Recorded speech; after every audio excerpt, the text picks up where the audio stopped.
Okay, so we're hearing all these announcements about moving away from the dollar, and I wanted to discuss with an economic expert the effects that will have. You're already seeing dollar devaluation causing commodities to go up, energy to go up, and hence everything else that's delivered going up. And we've seen all these big headlines out of Reuters and out of Voice of America, BRICS. Nations oppose use of force in Libya, and you got China, Russia, India, and others involved in all of this. And so joining us is Mark Weisbrot, who is, again, also writes a weekly column for The Guardian Unlimited, and he also is president of Just Foreign Policy. The website is cepr.net. Thank you for coming on with us. Sure, thank you. My pleasure. So much is happening. Break down for those that don't know what BRICS is and some of the big moves they're engaged in. Yes, well, I think, they represent about half the world's population, about 20% of the output in the world. And so, they're just another force in what's becoming an increasingly, I would say, multipolar world. And I think that's a good thing, really. I think we'll all, as Americans, will be better off the more this happens. Why? Because the private corporate interests running us as their private credit card and military force won't be able to just do whatever they want? That's exactly right. I mean, we don't really benefit from having an empire in the world. And so anybody who's, trying to end that, as long as they're not using violence, which these countries are not, they're helping us. I mean, we might even get health care in this country once we finally stop spending all our money on wars. That's right. The current defense budget's over $1 trillion, supplemental $800 billion, almost $2 trillion going into this black hole every year. Yeah, and it's a huge waste, and it's making enemies all over the world. I mean, you look at how people in Pakistan are hating us because they're, civilians are being killed there, every week by these drone bombings. And, it's just, we have so many wars now between Afghanistan, Pakistan, Iraq, now Libya. It's just, we don't know where it ends. And so I think it's good that the BRIC countries decided to take a position against the Western intervention in Libya, and more importantly, for a negotiated solution, because that's what you're going to need. And I think, Brazil in particular, which is one of the BRICS countries, I mean, they've always been pushing for these kinds of solutions. They prefer to use diplomacy rather than force. Looking at their big announcements dealing with the dollar, somebody who researches this, Mark, break down what these new bold announcements signify in your opinion. Well, I don't think it's going to mean that much. The dollar was about 61% of reserve holdings in the world. That is, all countries have to hold. Well, we don't, but most countries have to hold foreign exchange reserves. And about 61% of that was dollars last year. That was about the same as the year before. So I think in the long run, it will decline. But it's not going to happen that fast, and it won't have any real drastic effect on the U.S. if countries switch more to other currencies over time. It won't hurt us. In fact, there are a lot of downsides to being the world's currency, one of which is that, we tend to have an overvalued currency. And that means that, we've lost 6 million manufacturing jobs in the last 10 years. And most of that is really due to our currency being overvalued. Now, of course, if we had a government that was responsible to the majority and not so much to Wall Street, we would have a more competitive currency and we wouldn't have lost all those jobs. Well, sure, Mark. I mean, there's a lot of factors obviously feeding into deindustrialization and now even loss of the, quote, new service economy that was going to be so great. But there's a method to this madness. I mean, even if the dollar is devalued and that encourages some, new production in this country, overall, China and India and others are still so much further below us that I don't see that having as big of as a positive effect as some have been saying. Well, I think it's very big. I mean, if the dollar is, say, 25% overvalued, that's just like putting a tariff on all of our goods that we're trying to export and subsidizing for 25% everybody who wants to export to the United States. And that's the kind of thing we've been doing for a long time. So, yeah, I think that, obviously we're not going to compete in some areas where cheap labor is the biggest thing, but in areas where technology and productivity increases are a bigger part of the story, we would have a lot of those jobs. I would say that's the biggest cause. I mean, the trade agreements like NAFTA and WTO, those hurt a lot too. But I would say the dollar, the currency, is even bigger than that. Again, if you just joined us, Mark Weisbrot is our guest, the co-director of the Center for Economic and Public Policy. He has a Ph.D. in economics from the University of Michigan. He is the co-author with Dean Baker of Social Security, The Phony Crisis, University of Chicago Press, and has written numerous research papers on economic policy. He writes a weekly column for The Guardian, also McClatchy newspapers, and over 500 newspapers. He also writes a column for Brazil's largest newspaper. His opinion pieces have appeared in the Washington Post, Los Angeles Times, the Boston Globe, in major U.S. newspapers. And he has most recently authored the scorecard on development, Closing the Gap. Bottom line, heading up the CEPR, prestigious organization, and your views are widely respected. What is the health of the American empire and the gaggle of insider corporations that basically use us as a very dangerous juggernaut marionette to carry out their aims? Because I'm seeing more and more just insane, wild, hubris-filled actions by this system, almost fleeing forward with bravado right now. Well, I think the empire, if you put it in those terms, is falling apart at a rate that is unprecedented. And as I said, I think that's a good thing in the sense that it hurts us. We don't need to be spending this kind of money on military. We don't need to be making enemies, which then kind of, it perpetuates a cycle where there's violence against the United States. And it denies us a lot of things that people in other high-income countries have, like health care, high-speed internet.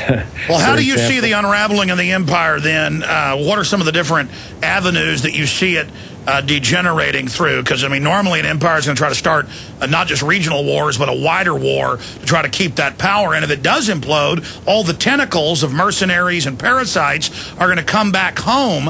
And it seems that's their rearguard action to, at least if they can't rule the globe, can't rule in heaven, rule in hell. Satan once was reportedly said, coming back here to rule us. Well, I think we're going to get out of Afghanistan. It's going to take public pressure here at home. I mean, that's the thing. We have a very limited form of democracy, but we do have elections, and that makes a difference. And I think we're going to get out of Afghanistan. We're going to leave Iraq, but they have to be pushed. I mean, they want to stay. The military, actually, it's interesting. I think the military is not anxious to get into new wars. You saw what Robert Gates said about Libya. He was not interested. He was not very anxious to participate in that. Libya doesn't have $500 billion a year in opium. But once they get in, the problem is once they get in, they don't want to leave. As a matter of professional pride, they don't want to leave until they have something that they can call a victory, even if it isn't.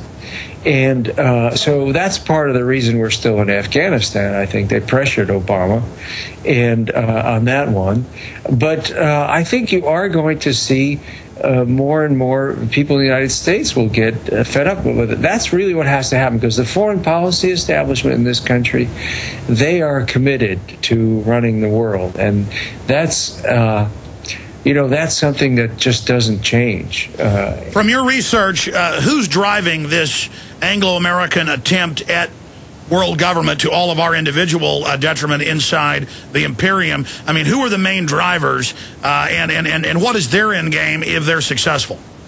I think it's more political than economic, actually. You can see this in a lot of cases. For example, in Venezuela, where the United States have been trying to overthrow that government since 2002, the big oil companies didn't really care.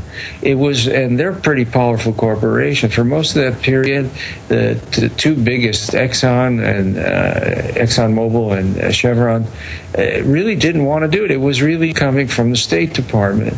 And I think that's what I mean by the foreign policy establishment. You have the State Department, you have the whole national security establishment, you have the Council on Foreign Relations, you have all of these groups that, there's differences of opinion. Obviously, a lot of them didn't think were against the invasion of Iraq, for example.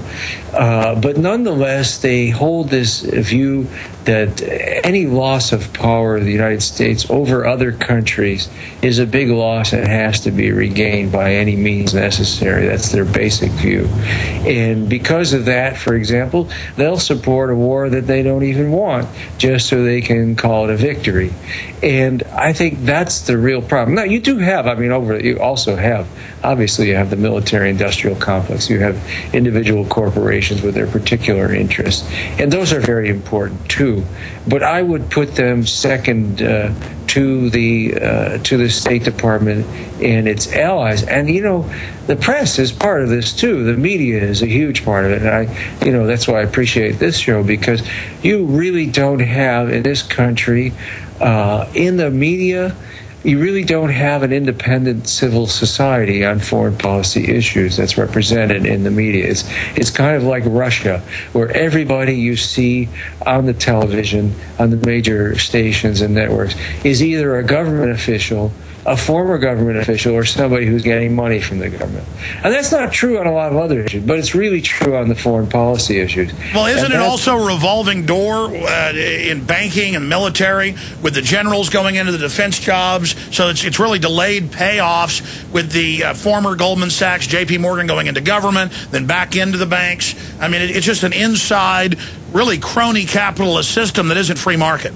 That's absolutely right. It's a massive level of corruption. And, it's interesting because, the IMF and the World Bank especially are always complaining about corruption in other countries, and developing countries in particular. But really, we're just as corrupt. It just takes a different form. Like you said, it's a delayed payment. You go from the Treasury Department to Goldman Sachs and back and forth. And that's, or even the Fed, for example. And that there's that payment for you, and that affects your decisions on financial regulation and everything else. And of course, in the military-industrial complex, you've had this for decades: the revolving door between the Pentagon and the consultants, and it's really a deep, all-pervasive level of corruption. And of course, it includes the financing of our elections as well, which is just a kind of legalized bribery, as I'm sure you know. So these are deep problems. But I will say, having said all that, I'm not as pessimistic as some people are, because I do think that ultimately you do have a lot of activity.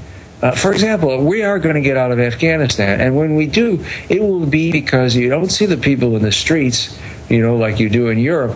But right now, there are thousands of people around the country that are contacting their members of Congress, and they are putting pressure on them. And that's why you got the majority of Democrats, for example, to go against Obama and say they wanted a timetable for withdrawal from Afghanistan. Let me ask you this question. Pressure. Sure. Shifting gears back into the dollar. With the BRIC coming out saying they want to move away from the dollar, with Soros moving, calling for that, and trying to get a consensus together, do you see it being a gradual process, or then at some point do you see a fast drop in the value of the dollar, and what's the time frame? No, it's a very gradual process. And obviously in currency markets, there's enormous volatility. You have things like the carry trade, where right now, for example, traders are borrowing in dollars, so they're selling the dollar. That's what's pushed it down against the euro. And then they're buying the euro because the European Central Bank is raising interest rates and we're not. So you have those kinds of short-term things.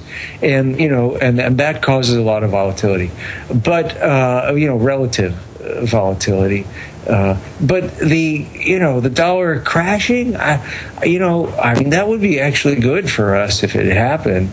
But I don't think it's going to happen because the big holders of dollar reserves, like China and Japan, they don't want that to happen. So it doesn't die with a bang; it kind of just fades off into the sunset. I think mostly, yes. Especially now. I mean, a few years ago we had a trade deficit that was huge. It was 6% of GDP. We've lost a big chunk of that because of the recession. All right, listen, Mark, I want to get you back up in the near future, CEPR.net. Interesting perspectives. Mark Weisbrot, thank you so much for joining us, co-director for the Center for Economic and Policy Research and a widely read syndicated columnist. Thank you for coming on, sir. Thank you. All right, we'll be right back.